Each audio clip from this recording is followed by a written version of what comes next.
ನಮಸ್ಕಾರ ಸ್ನೇಹಿತರೆ, ನಾನು ಹನುಮಂತ್ ಮಾಗೆ. ದೃಶ್ಯವೊಂದನ್ನು ಗಮನಿಸ್ತಾ ಇದ್ದೀರಿ. ಈತನ ಜೀವನ ತುಂಬ ಸುಂದರವಾಗಿ ಇದ್ದಂಥದ್ದು. ಕೇವಲ 20 ವರ್ಷದಾತ ಈತ ಒಂದು ಬೇರೆ ಮಾಡಬಾರದಂಥ ಕೆಲಸವನ್ನು ಮಾಡ್ತಾನೆ. ಹಾಗಾಗಿ ಪೊಲೀಸರ ಅತಿಥಿ ಹಾಗೆ ಬಿಟ್ಟಿದ್ದಾನೆ. ಸೋಹಂ ನಾಯಕ್ ಅನ್ನುವಂಥ ವ್ಯಕ್ತಿ ಈತ. ಮೂಲತಃ ಗೋವಾದವನು. ಬಿಜೆಪಿ ಕೌನ್ಸಿಲರ್ ಸುಶಾಂತ್ ನಾಯಕ್ ಅವರ ಪುತ್ರ. 20 ವರ್ಷ ಈತನಿಗೆ. ಬಹುತೇಕ ಐಷಾರಾಮಿ ಜೀವನವನ್ನು ಮಾಡಬಹುದಿತ್ತು. ತಂದೆ ಈತ ಬಿಜೆಪಿಯಲ್ಲಿ ಆಕ್ಟಿವ್ ಆಗಿ ಇದ್ದಂತಹ ವ್ಯಕ್ತಿ. ಗೋವಾದಲ್ಲಿ ತಮ್ಮದೇ ಆದಂಥ ಒಂದು ಪ್ರಸಿದ್ಧವಾದಂಥ ಹೆಸರನ್ನು ಮಾಡಿಕೊಂಡಿರುವಂಥವರು. ಹಾಗಾಗಿ ತುಂಬ ಅತ್ಯುತ್ತಮವಾದಂಥ ಜೀವನವನ್ನು ಮಾಡಬಹುದಿತ್ತು. ಕೈಗೊಂದು ಕಾಲ್ಗೊಂದು ಹಾಳುಗಳನ್ನು ಇಟ್ಕೊಂಡು ಬದುಕನ್ನು ಸುಂದರವಾಗಿ ಇಟ್ಕೊಳ್ಬೇಕಾಗಿತ್ತು. ಆದರೆ ಮಾಡಿದಂತಹ ಗಣಂದಾರಿ ಕೆಲಸ ಇದೆಯಲ್ಲ, ಮಾಡಿದಂಥ ಕ್ರೂರ ಕೆಲಸಕ್ಕೆ ಇದೀಗ ಪೊಲೀಸರ ಅತಿಥಿ ಆಗಿ ಬಿಟ್ಟಿದ್ದಾನೆ. ಈತ ಮಾಡಿರುವಂತಹ ನಾಲಾಯಕ ಕೆಲಸವನ್ನು ಗಮನಿಸಿದ್ರೆ ನೀವು ಕೂಡ ಚೀಮಾರಿ ಹಾಕಿ ಬಿಡ್ತೀರಿ. ಸ್ನೇಹಿತರೆ, ನಿಮ್ಮೆಲ್ಲರಿಗೂ ಕೂಡ ಗೊತ್ತಿರೋ ಹಾಗೆ ಕರ್ನಾಟಕದಲ್ಲಿ ಪ್ರಜ್ವಲ್ ರೇವಣ್ಣ ಪ್ರಕರಣ ಭಾರಿ ಕೋಲಾಹಲವನ್ನ ಸೃಷ್ಟಿ ಮಾಡಿಬಿಟ್ಟಿತ್ತು. ಈಗ ಅದೇ ರೀತಿಯಾಗಿ ಮತ್ತೊಂದು ಪ್ರಕರಣ ಬೆಳಕಿಗೆ ಬಂದು ಬಿಟ್ಟಿದೆ. ಆದರೆ ನಾವಿಲ್ಲೆಲ್ಲರೂ ಕೂಡ ಸೂಕ್ಷ್ಮವಾಗಿ ಗಮನಿಸಬೇಕಾಗಿರುವಂಥದ್ದು, ನಮ್ಮ ಪೊಲೀಸ್ ವ್ಯವಸ್ಥೆ ಯಾಕೆ ಇಷ್ಟು ಕೊಳಕು ಮನಸ್ಥಿತಿಯಲ್ಲಿ ಅಥವಾ ಕೊಳಕು ವ್ಯವಸ್ಥೆಯಲ್ಲಿ ಬದುಕ್ತಾ ಇದೆ ಅನ್ನುವಂಥ ಪ್ರಶ್ನೆ ಈ ಸಂದರ್ಭಕ್ಕೆ ಕಾಡಿ ಬಿಡುತ್ತೆ.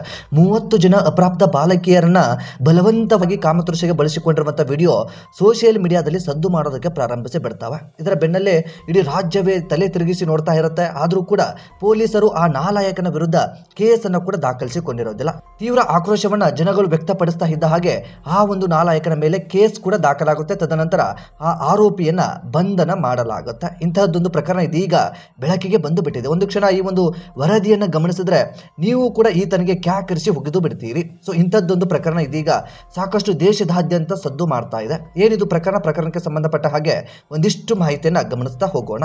ಸಾಧ್ಯವಾದರೆ ವಿಡಿಯೋನ ಕೊನೆಯವರೆಗೂ ನೋಡಿ. ನೀವೇನಾದರೂ ನಮ್ಮ ಚಾನಲನ್ನು ಸಬ್ಸ್ಕ್ರೈಬ್ ಮಾಡಿಕೊಳ್ಳದೆ ವಿಡಿಯೋವನ್ನು ಗಮನಿಸ್ತಾ ಇದ್ರೆ ಈ ಕೂಡಲೇ ಸಬ್ಸ್ಕ್ರೈಬ್ ಮಾಡಿ ಹಾಗೂ ಗಂಟೆ ಬಟನ್ ಕೂಡ ಕ್ಲಿಕ್ ಮಾಡಿಕೊಳ್ಳಿ. ಕರ್ನಾಟಕದಲ್ಲಿ ಪ್ರಜ್ವಲ್ ರೇವಣ್ಣ ಪ್ರಕರಣ ಭಾರೀ ಕೋಲಾಹಲವನ್ನು ಸೃಷ್ಟಿ ಮಾಡಿರುವಂಥ ವಿಚಾರ ನಿಮ್ಮೆಲ್ಲರಿಗೂ ಕೂಡ ಗೊತ್ತಿದೆ. ಹಲವು ಮಹಿಳೆಯರ ಮೇಲೆ ಅತ್ಯಾಚಾರ ಎಸಗಿ ವಿಡಿಯೋ ರೆಕಾರ್ಡ್ ಮಾಡಿದ ಪ್ರಕರಣ ದೇಶದಾದ್ಯಂತ ಆಕ್ರೋಶಕ್ಕೆ ಕಾರಣ ಕೂಡ ಆಗಿಬಿಟ್ಟಿತ್ತು. ಇದೇ ರೀತಿಯಾಗಿ ಬಿಜೆಪಿ ಮುಖಂಡನೊಬ್ಬರ ಪುತ್ರನ ಮೇಲೆ ಪ್ರಕರಣವೂ ಕೂಡ ಇದೀಗ ದಾಖಲಾಗಿ ಬಿಟ್ಟಿದೆ. 30 ಅಪ್ರಾಪ್ತ ಬಾಲಕಿಯರನ್ನ ಬಲವಂತವಾಗಿ ಕಾಮತೃಷೆಗೆ ಬಳಸಿಕೊಂಡು ಬಿಟ್ಟಿರ್ತಾನೆ. ಈ ಕೃತ್ಯವನ್ನು ಈತನೇ ವಿಡಿಯೋ ಮಾಡಿ ಬಳಿಕ ಬ್ಲಾಕ್ ಮೇಲ್ ಮಾಡುವಂತಹ, ಬೆದರಿಸುವಂತಹ ತಂತ್ರ ಪ್ರಯೋಗಿಸಿ ಕಳೆದ 3 ವರ್ಷದಿಂದ ರಾಜಾರೋಷವಾಗಿ ತಿರುಗಾಡೋದಕ್ಕೆ ಮುಂದಾಗಿ ಬಿಟ್ಟಿರ್ತಾನೆ ಈ ಕಾಮುಕ. ಇದೀಗ ಆ ಆರೋಪಿಯನ್ನ ಅರೆಸ್ಟ್ ಕೂಡ ಮಾಡಲಾಗಿದೆ. ಈ ಘಟನೆ ನಡೆದಿರುವಂತಹದ್ದು ಮೂಲತಃ ಗೋವಾದಲ್ಲಿ. ದಕ್ಷಿಣ ಗೋವಾದ ಬಿಜೆಪಿ ಕೌನ್ಸಿಲರ್ ಸುಶಾಂತ್ ನಾಯಕ್ ಪುತ್ರ 20 ವರ್ಷದ ಸೋಹಂ ನಾಯಕ್ ಅರೆಸ್ಟ್ ಆಗಿದ್ದಾನೆ.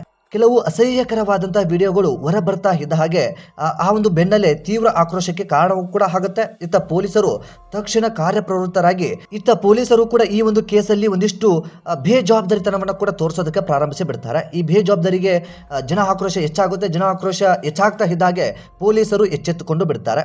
ಸೋಮನ್ ನಾಯಕ್ನ ಬಂಧಿಸುವಲ್ಲಿ ಇದೀಗ ಪೊಲೀಸರು ಕೂಡ ಯಶಸ್ವಿ ಆಗಿಬಿಟ್ಟಿದ್ದಾರೆ. ಗೆಳೆಯರೊಂದಿಗೆ ಪಾರ್ಟಿ ಸುತ್ತಾಟ, ಅಪ್ರಾಪ್ತ ಬಾಲಕಿಯರನ್ನ ಬೆದರಿಸಿ ತನ್ನ ಕಾಮತೃಷೆಗೆ ಬಳಸಿಕೊಳ್ಳುತ್ತಿರುವುದೇ ಈತನ ಅವ್ಯವಹಾರವಾಗಿ ಬಿಟ್ಟಿತ್ತು.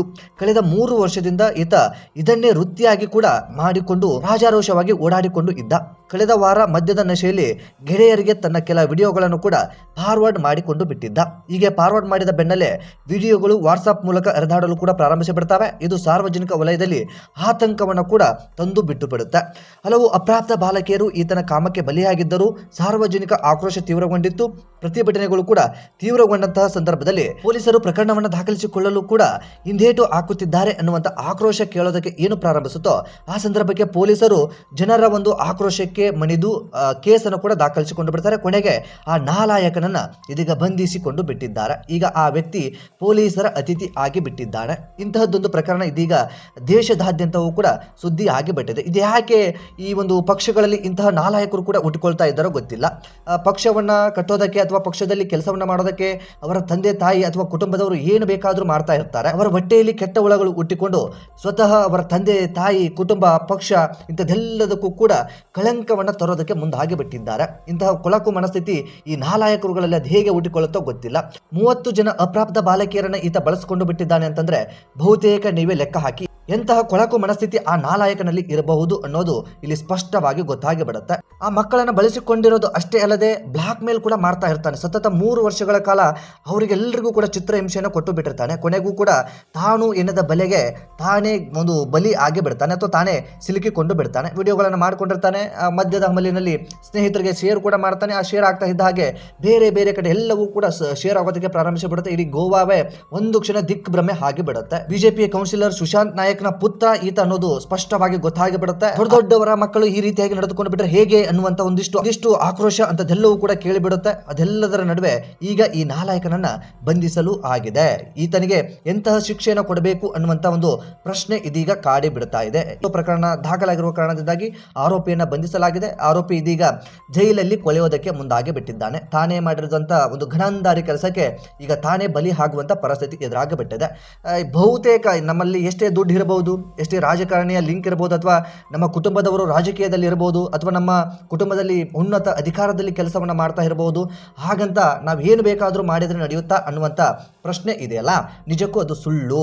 ನಾವು ಏನೇ ಮಾಡಿದ್ರೂ ಕೂಡ ಒಂದಲ್ಲ ಒಂದು ದಿನ ಕಾನೂನಿಗೆ ಬಲಿ ಆಗಲೇಬೇಕು. ನಾವು ಮಾಡಿರುವಂಥ ತಪ್ಪಿಗೆ ಶಿಕ್ಷಣ ಅನುಭವಿಸಲೇಬೇಕು.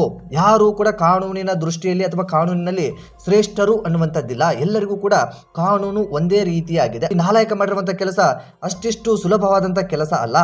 ಬೇರೆ ಯಾವುದೋ ಅಮಾಯಕ ಹೆಣ್ಣು ಮಕ್ಕಳನ್ನು ಬಳಸ್ಕೊಳ್ಳೋದು, ವಿಡಿಯೋಗಳನ್ನು ದೃಶ್ಯೀಕರಣ ಮಾಡಿಕೊಳ್ಳೋದು, ಅವುಗಳನ್ನ ಇಟ್ಟುಕೊಂಡು ಬ್ಲ್ಯಾಕ್ ಮೇಲ್ ಮಾಡುವಂಥದ್ದು, ಇಂಥದ್ದೆಲ್ಲವನ್ನು ಕೂಡ ಮಾಡಿ ಖಂಡಿತವಾಗಿಯೂ ಅವರಿಗೆ ಕ್ರೂರವಾದಂಥ ಶಿಕ್ಷೆಯನ್ನು ಖಂಡಿತವಾಗಿಯೂ ನಮ್ಮ ಕಾನೂನಲ್ಲಿದೆ. ಕಾನೂನು ಖಂಡಿತವಾಗಿಯೂ ಎಲ್ರಿಗೂ ಕೂಡ ಒಂದೇ ರೀತಿಯಲ್ಲಿ ಇದೆ. ಹಾಗಾಗಿ ಈ BJP-ಅವರಾಗಿರಬಹುದು, ಕಾಂಗ್ರೆಸ್ನವರಾಗಿರ್ಬೋದು, ಮುಖಂಡರಾಗಿರ್ಬೋದು, ಅಥವಾ ರಾಜಕೀಯ ವ್ಯಕ್ತಿ ಆಗಿರ್ಬೋದು, MLA ಅಥವಾ MP ಯಾರೇ ಆಗಿರಬಹುದು, ಎಲ್ರಿಗೂ ಕೂಡ ಕಾನೂನು ಒಂದೇ ಇದೆ. ಹಾಗಾಗಿ ಕಾನೂನಿಗೆ ಎಲ್ಲರೂ ಕೂಡ ತಲೆ ಬಾಗಿಸಲೇಬೇಕಾಗತ್ತೆ. ಮಾಡಿದಂಥ ತಪ್ಪಿಗೆ ಶಿಕ್ಷೆಯನ್ನು ಅನುಭವಿಸಲೇಬೇಕಾಗತ್ತೆ. ಇಂತಹ ನಾಲಾಯಕರು ಸಮಾಜದಲ್ಲಿ ಹುಟ್ಟಿಕೊಂಡಿರೋದ್ರಿಂದ ಅಥವಾ ಇಂತಹ ನಾಲಾಯಕರು ಒಂದು ಕುಟುಂಬದಲ್ಲಿ ಅಥವಾ ರಾಜಕೀಯ ಕುಟುಂಬದಲ್ಲಿ ಅಥವಾ ಅಧಿಕಾರಿಗಳ ಕುಟುಂಬದಲ್ಲಿ ಹುಟ್ಟಿಕೊಂಡಿರೋದ್ರಿಂದ ತಲೆ ತಗ್ಗಿಸುವಂಥ ಪರಿಸ್ಥಿತಿ ಕುಟುಂಬಕ್ಕೆ ಎದುರಾಗಿ ಬಿಡ್ತಾ ಇದ್ದಾವೆ. ಇಂತಹ ಒಂದು ಪ್ರಕರಣ ಇದೀಗ ಗೋವಾ ರಾಜ್ಯದಲ್ಲಿ ಸಾಕಷ್ಟು ಸುದ್ದಿ ಆಗ್ತಾ ಇದೆ. ನಿನ್ನೆ ಅಷ್ಟೇ ಆ ನಾಲಾಯಕನನ್ನ ಕೂಡ ಬಂಧಿಸಲಾಗಿದೆ. ಸೊ ಇಂಥದ್ದೊಂದು ಬೆಳವಣಿಗೆ ಅಥವಾ ಇಂಥದ್ದೊಂದು ಕ್ರೂರತನ ಸಮಾಜದಲ್ಲಿ ಅಥವಾ ಮನುಷ್ಯರಲ್ಲಿ ಅದ್ಯಾಕೆ ಹುಟ್ಟಿಕೊಳ್ತಾ ಇದೆ ಎನ್ನುವಂಥ ಪ್ರಶ್ನೆ ಸಹಜವಾಗಿ ಕಾಡುತ್ತೆ. ಸೊ ಈ ಕುರಿತಾಗಿ